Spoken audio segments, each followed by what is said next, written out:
Welcome to part 2 of chapter 3, which is regularization.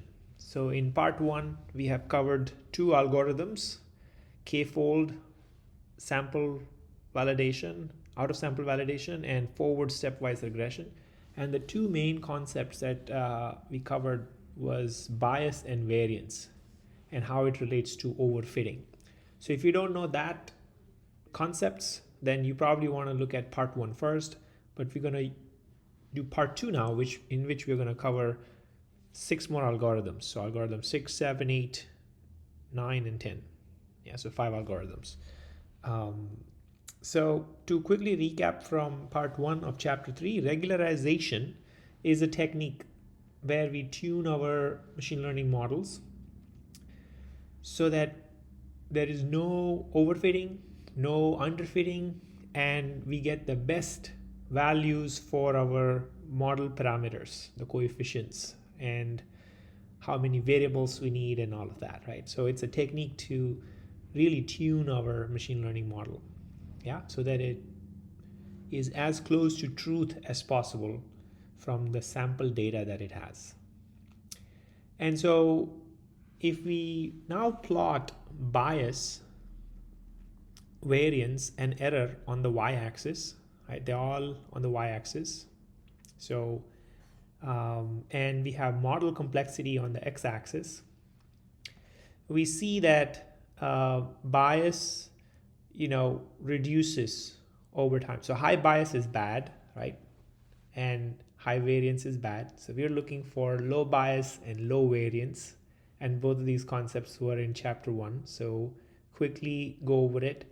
But in a sense, high bias means there is high amount of overfitting in the data, and high variance means that in the testing, your model doesn't do as well. So we can see this, right? As bias reduces, right? We can see that there is this sweet spot where bias and variance, there's this total errors is minimized, right? So both of them are reducing. If biases continues to reduce as model complexity increases, but that's not helpful. And then at some point, this minima is, the error minima continue, if we look at this error rate, then it goes up. So what you want is you want to trade off and get this minima so that you are constantly not just doing well in the training time, but also during the testing time. Yeah. So we want to get the best model. And we do that primarily so that we are not in this zone of underfitting where there is high bias and high variance, right? You see this, these two are bias and variance lines. And we are also not overfitting where there is like hugely complex model but the variance is so high or the test error is very high. Test error high, variance high, right? So we want to get this sweet spot where we have the optimum model. And regularization helps us with exactly this. This is why we need it. I forgot to share earlier, but all of these topics are highly advanced, meaning I'm just going over it at a very, very high level and just the intuition behind this. So there may be errors in some part of making this simpler, but at least we get the gist out of it. So that's the technique of regularization, to find out this sweet spot so that we are not overfitting, not underfitting, but we have the best model where we have, for a given training error, the best testing error that we can find. So training error is on your training data set, testing error is on your test data set, right? So we want to get the best model, right? And so why is model complexity bad? We can tell from this graph, right? If you keep increasing the complexity of your model, then your variance becomes high, the test error becomes out of control. And you'll have more features. By model complexity, what we mean is high number of features, and the model becomes expensive to compute and run and train, and all of that's part of complexity. But think about, in a simple term, it's about how many features does your model have. That's also part of complexity. So when we make our model super complex, it increases variance as we saw in the graph and causes overfitting. And so the model looks good in the training time, in the training data set, and it can represent the training data set well, but it's really bad in the testing time or the testing data set. So how do we reduce this? Regularization. I've been saying this. So let's finally get into the first technique. The first technique is lasso regression. In a sense, right, what we have done so far is we have done this technique called least square regression. Remember the linear regression? This also covered in the previous chapter videos of the same series. What we have done is we've minimized the sum of squared residuals so far, right? Can we do better? Yes, we can do better. And that's where this new algorithm, which helps us introduce a penalty, right? A penalty where we not only minimize the sum of squared, but we have this alpha times slope of this fit model that we have. We're going to minimize this entire function, not just the sum of squared residuals. And when we do that, we are reducing our bias, right? Because we are adding this penalty. And when we add this penalty, we could find out that we can get rid of some of these variables that we don't need. So the model becomes simpler, right? If we eliminate variables that we don't need because of using penalty function, which is this part, this is the penalty function. So for lasso regression, it's alpha times mod value of slope, right? So which is the absolute slope. So think about the intuition behind this is you're adding some randomness or the penalty. When you add this penalty, you no longer are gonna, in your training data set, you will no longer be as close to the training data set, but because of this penalty, because of this randomness that's being added that you're minimizing, you're gonna reduce the bias. You're gonna reduce the bias because it's no longer going to be close to the training data set. It's gonna be slightly different because you're incorporating this randomness of alpha times slope for lasso regression, and there is a ridge regression which has some other penalty, alpha times slope square. So you can start to imagine various types of penalty functions that you can start to minimize on, and when you do that, you no longer become so close to the training data set, but closer to being able to predict to the testing data set. So you're reducing bias and reducing overall variance in the testing data set. So each of these functions are different. So lasso is this line here, ridge is this circle here, and then there's elastic net, which is the combination of lasso and ridge.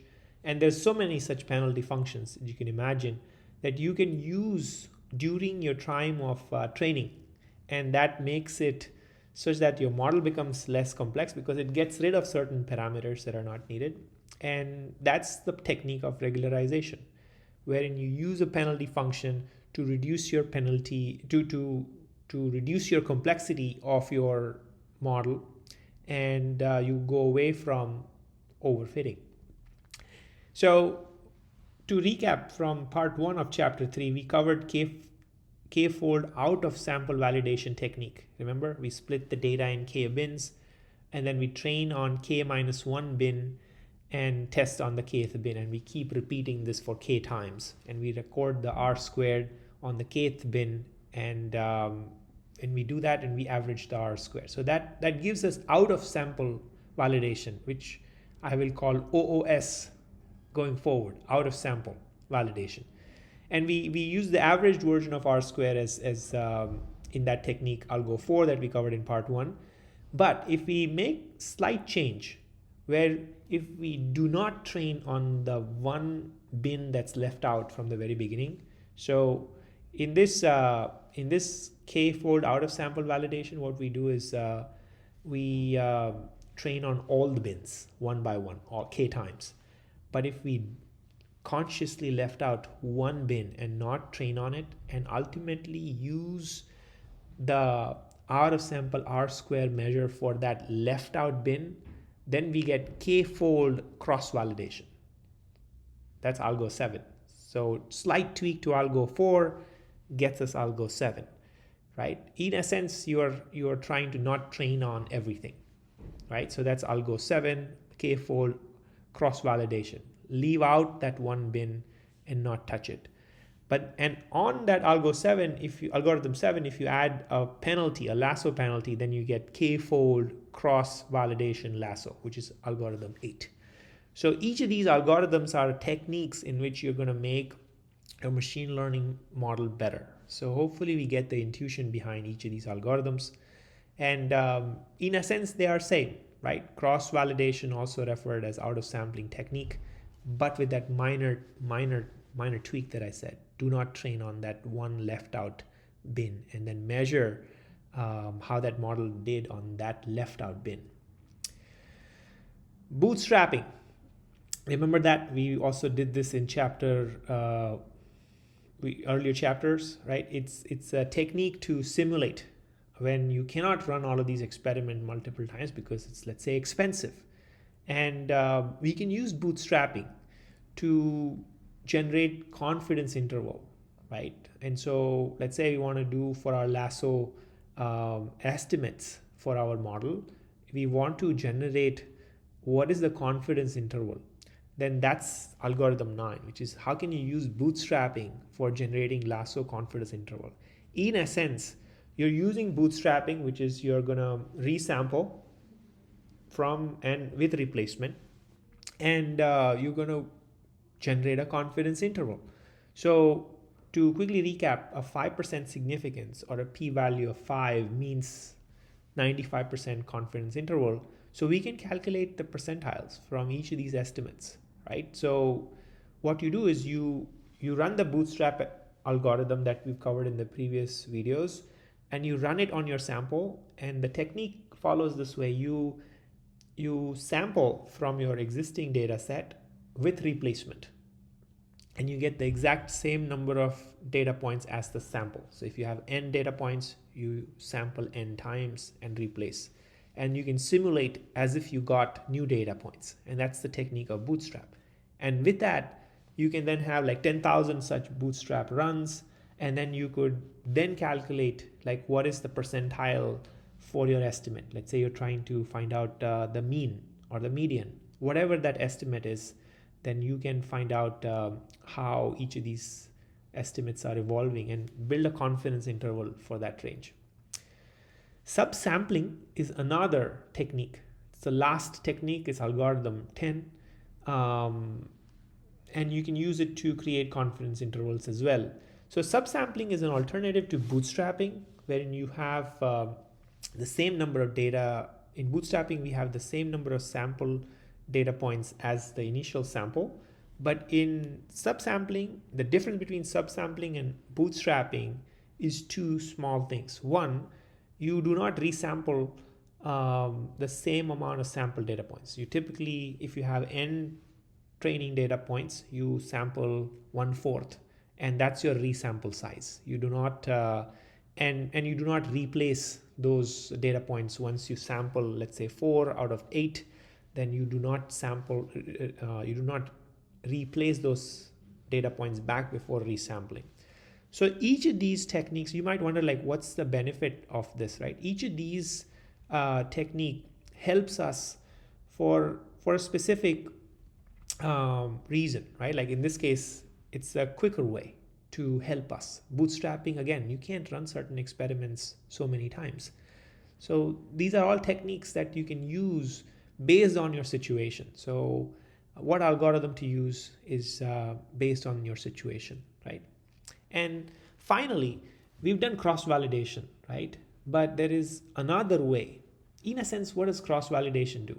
It helps us find out like how far off your model is from the truth, right? By using, let's say, a sample bin that was left out. But there is this technique called information criteria. When you use that, if let's say you can't even, running your model again and again is expensive. It's just expensive in time and compute.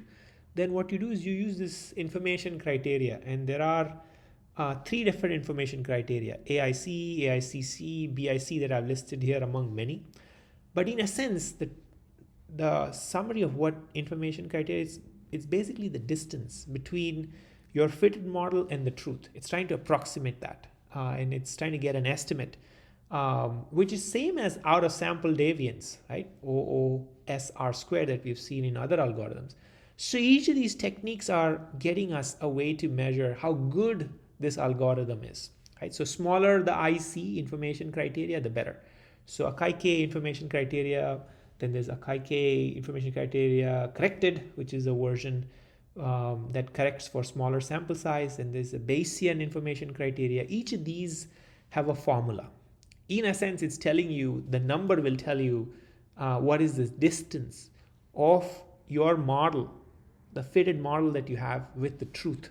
Smaller the AIC or the IC information criteria, the better. That's the intuition behind this. And finally, remember, there were two ways in which we can talk about uncertainty. There's a frequentist way and there's a Bayesian way. Frequentists would ask, like, hey, how unusual is it that I can get 5 heads in a row? A Bayesian would ask, what is the probability that I have a novel coin, right? So very different way of asking two things, right? So that this piece we've covered a lot in chapter 1. But now that we've learned these new techniques, let's figure out where they fall. So regularization falls under the Bayesian, helps the Bayesian technique of quantifying uncertainty, right? It in a sense is trying to make your estimates better, right? By regularization, what you're doing is you're using penalty functions. And hey, let's get closer to the truth, right? And here, parametric bootstrap and subsampling is basically our technique that helps answer the frequentist uncertainty in a much better way. And it's basically trying to estimate what's the quantification of this uncertainty of the parameter estimates, right? And so these techniques are helping with this area of describing uncertainty. So hopefully we can connect all of these techniques to what we've learned so far and get the high level intuition behind this. Yeah, so far we've covered part 1 with 2 algorithms. I'll go 4 and 5, and now we've covered in this the remaining 5 algorithms. I'll go 6, 7, 8, 9, and 10. Hope you get the intuition behind this to make your algorithms much better through the technique of regularization. Thanks. If you have questions, comments, or corrections, add it in the comment section, and I'd love to be on this journey with you together. Thank you.